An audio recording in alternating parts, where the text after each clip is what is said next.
नमस्कार दोस्तों, मैं आपका लीगल मित्र रविंद्र दीक्षित एडवोकेट अपने YouTube channel Advocate Talks by Ravindra Dikshit पर फिर एक बार हाजिर हूं एक नए विषय के साथ। सबसे पहले हम बात करेंगे कि ईडी कौन से केसेस में कार्य करती है और किस प्रकार कार्य करती है। इन्फोर्समेंट डायरेक्टर, जैसा कि मैंने आपको बताया, एक ये गवर्नमेंट ऑफ इंडिया के रेवेन्यू डिपार्टमेंट के अंतर्गत आने वाली एक इन्वेस्टिगेटिंग एजेंसी है। ईडी जो कार्रवाई करती है वो ऐसे आर्थिक अपराधों के संबंध में छानबीन करने, अनुसंधान करने, उसका प्रोसिक्यूशन करने के लिए बनाई गई एक एजेंसी है। और इसकी स्थापना, जैसा कि मैंने आपको बताया, 1 मई 1956 को ही हो चुकी थी। समय समय पर इसमें बदलाव किए गए, इसको कुछ शक्तियां प्रदान की गई ताकि वो बेहतर तरीके से जो देश के खिलाफ आर्थिक अपराध की जंग आतंकवादियों ने और देश के भीतर रहने वाले लोगों ने छेड़ रखी है, जिसे कि हम आर्थिक आतंकवाद की संज्ञा भी दे सकते हैं, उनके खिलाफ कार्रवाई करने की एक विंग है। मुख्यतः जो ईडी कार्य करती है वो किसी भी रेवेन्यू डिपार्टमेंट की जानकारी के आधार पर रेवेन्यू से संबंधित अपराधों की छानबीन करने के लिए, जैसे कि किसी भी कार्रवाई में जहां काले धन की जानकारी मिलती है या अवैध मनी लॉन्ड्रिंग के संबंध में कोई इंफॉर्मेशन मिलती है या किसी अन्य अपराध में अनुसंधान करने के दौरान किसी अन्य एजेंसी को कोई बहुत बड़े लेवल पर मनी ट्रांजैक्शन अवैध रूप से किए जाने की सूचना प्राप्त होती है, तो ऐसे सभी मामलों में ईडी अपनी कार्रवाई कर सकती है। ईडी विशेषकर 5 प्रकार के कानूनों में कार्य करती है। ये 5 कानून कौन कौन से हैं मैं आपको बता देता हूं। पहला कानून जो है वह है कानून the prevention of money laundering act, जिसे शॉर्ट फॉर्म में पीएमएलए एक्ट भी कहते हैं, 2002। दूसरा जो एक्ट है वो the foreign exchange management act 1999। तीसरा जो कानून है द फ्यूगिटिव इकोनॉमिक ऑफेंडर्स एक्ट 2018, इसे फ्योआ भी कहते हैं। The foreign exchange regulation act 1973, जिसे फेरा के नाम से भी जाना जाता है। और एक एक्ट है, पूरा नाम है under the conservation of foreign exchange and prevention of smuggling activities act 1974। इन 5 कानूनों के तहत जो कार्रवाइयां अवैध रूप से हमारे देश में एक आर्थिक अपराध के तौर पर देश को नुकसान पहुंचाने वाले लोग, जो देश के भीतर, जिसे कि हम व्हाइट कॉलर क्राइम्स कहते हैं, ऐसे लोगों के द्वारा इन 5 कानूनों के अंतर्गत जो अपराध किए जाते हैं, इन अपराधों की छानबीन ईडी को करने के पावर रेवेन्यू डिपार्टमेंट द्वारा दिए गए हैं। एक तरह से ये आर्थिक अपराध है, एक तरह से ये आर्थिक आतंकवाद के तौर पर हमारे देश के खिलाफ छेड़ी गई जंग है, जिसको रोकने के लिए ये ईडी कार्रवाई लगातार कर रही है। दोस्तों, ईडी की स्थापना 1956 में हुई। ईडी को ये पावर तब भी थे, लेकिन ईडी के द्वारा कार्रवाई वर्तमान में की जा रही है और ये काफी चर्चा में है। न्यूज चैनल्स पे, समाचार पत्रों में और हर व्यक्ति की जुबान पर ईडी का नाम है। तो ये ईडी के द्वारा जो कार्रवाई की जा रही है आज ही चर्चा में क्यों है, पहले क्यों चर्चा में नहीं थी? प्रश्न ये उठाना चाहिए। ईडी के द्वारा पहले क्या कार्रवाई की नहीं जा सकती थी, या ईडी को पहले शक्तियां प्राप्त नहीं थी? दोस्तों, ऐसा बिल्कुल नहीं है। ईडी को पहले भी शक्तियां प्राप्त थी, ईडी पहले भी कार्रवाई कर सकती थी, लेकिन 2014 में जो वर्तमान सरकार है वह आई और उसके द्वारा खुली छूट ईडी को दी गई और उसके द्वारा ईडी को ये कार्रवाइयां करने के लिए पूरे अधिकार प्राप्त हुए और ईडी ने स्वतंत्र रूप से कार्रवाई करना अपना शुरू किया। तभी वो आजकल लाइमलाइट में है और सभी की जानकारी में ये ईडी नाम की संस्था लोगों की आम जुबान पर आ सकी है।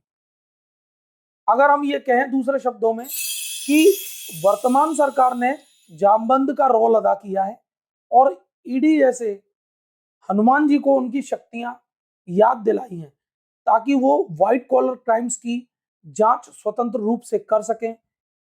ईडी को न सिर्फ एफआईआर दर्ज करने बल्कि उसका अनुसंधान करने, उसके संबंध में छापेमारी करने, उसके संबंध में प्रॉपर्टी जब्त करने, उसके संबंध में सीज्ड प्रॉपर्टी को अटैच करने, इन सभी की विस्तृत रूप से शक्तियां प्राप्त हैं इन पांचों कानूनों के अंतर्गत। ईडी एफआईआर दर्ज नहीं करती है। ईडी की जो इंफॉर्मेशन दर्ज की जाती है उसको ईसीआईआर का नाम दिया जाता है, इन्फोर्समेंट क्राइम इंफॉर्मेशन रजिस्टर के तौर पर केस पंजीकृत किया जाता है। जो इससे पीड़ित लोग हैं जिनके द्वारा ऐसे आर्थिक अपराध किए जा रहे थे, उनके द्वारा ईडी की शक्तियों को सुप्रीम कोर्ट में चैलेंज किया गया और मुख्यतः ईडी के जो प्रावधान है, जो कि पीएमएलए एक्ट के अंतर्गत इसके जो section 5, section 8 sub clause 4, section 15, section 17 और सेक्शन 19 की वैलिडिटी को चैलेंज सुप्रीम कोर्ट में किया गया। इसमें मुख्यतः जो बात थी वो ईडी के अरेस्ट करने की पावर से संबंधित था। ईडी की प्रॉपर्टी, ईडी के द्वारा प्रॉपर्टी अटैच करने की जो शक्तियां थी उनसे संबंधित था और ईडी के द्वारा सर्च और सीजर, ये दोनों की जो कार्रवाइयां और जो शक्तियां प्रदान की गई हैं पीएमएलए एक्ट के अंतर्गत, इनकी वैलिडिटी को सुप्रीम कोर्ट में चुनौती दी गई थी और सुप्रीम कोर्ट ने इस याचिका को खारिज किया था। इसके आधार पर ईडी की कार्रवाइयों को सुप्रीम कोर्ट ने वैलिड ठहराया जा चुका है और सुप्रीम कोर्ट के द्वारा ही ईडी के द्वारा की जाने वाली कार्रवाइयों को हरी झंडी दी जा चुकी है।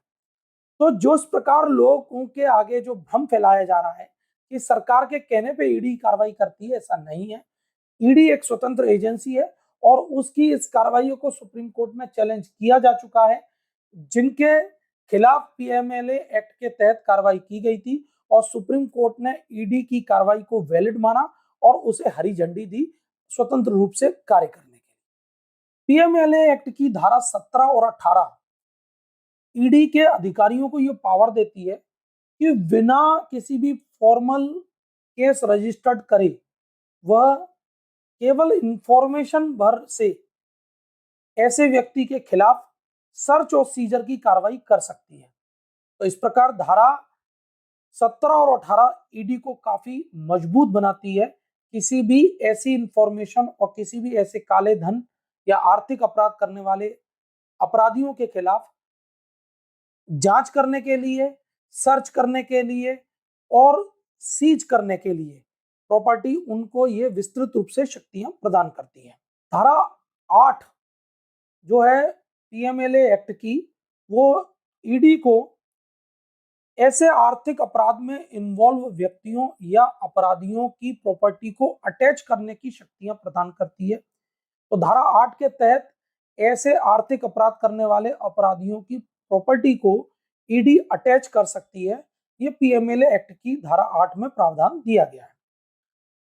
धारा 24 में पीएमएलए एक्ट की में यह प्रावधान किया गया है कि मुकदमे में व्यक्ति इनोसेंट है, यह प्रमाणित करने का जो भार है वह एक्यूज पर्सन पर होता है।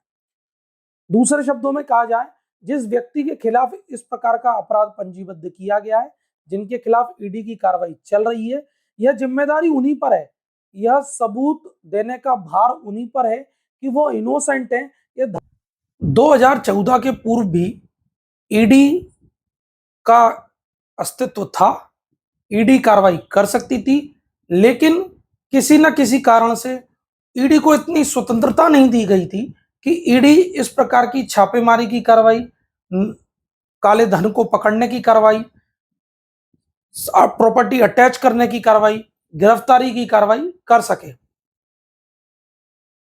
बार बार यह बोलना कि चुनाव के चलते ही एक हथियार इस्तेमाल किया जा रहा है, यह उचित नहीं है, क्योंकि चुनाव हमारे देश में हर दूसरे तीसरे महीने में किसी न किसी राज्य में प्रस्तावित होते हैं।